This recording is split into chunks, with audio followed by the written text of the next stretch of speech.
Price Lord.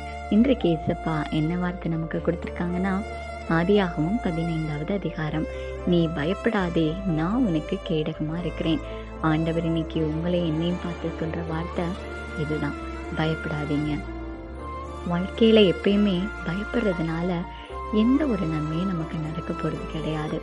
ஆனா அந்த பிரச்சனையை கொண்டு போய் ஏசப்பாட்ட வச்சு, ஆண்டவரே இந்த காரியத்துல எனக்கு ஒரு மாற்றத்தையும் விடுதலையும் தாங்கன்னு நீங்க ஜெபம் பண்ணும்போது, அந்த பிரச்சனையும் போராட்டத்தையும் மாற்றி ஒரு பெரிய ஆசீர்வாதத்தை ஆண்டவர் நமக்கு கட்டளையிடுவார்.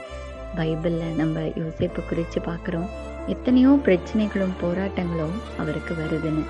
அந்த இடத்துல நம்ம இருந்திருந்தோம்னா நம்ம என்ன சொல்லியிருப்போம் தெரியுமா? கடவுளே, உனக்கு கண் இருக்கா இல்லையா? எவ்வளோ பாடுபடுறேன் அப்படின்னு கேட்டிருப்போம். ஆனால் எல்லா இடத்துலையும் மௌனம் காத்து தேவனுக்கு பிரியமா நடந்து அந்த இடத்துல யோசேப்பு ஒரு பெரிய உயர்வை பெற்றுக்கொண்டார். ஆண்டவர் இன்னைக்கு உங்களை பார்த்து சொல்றது, பயப்படாத, நான் உனக்கு கேடகமா இருக்கிறேன்.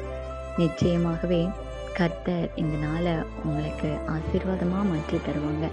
நம்பிக்கையோடு ஜெபம் பண்ணுங்க. கர்த்தர் உங்களை ஆசீர்வதிப்பாங்க. ஆமென்.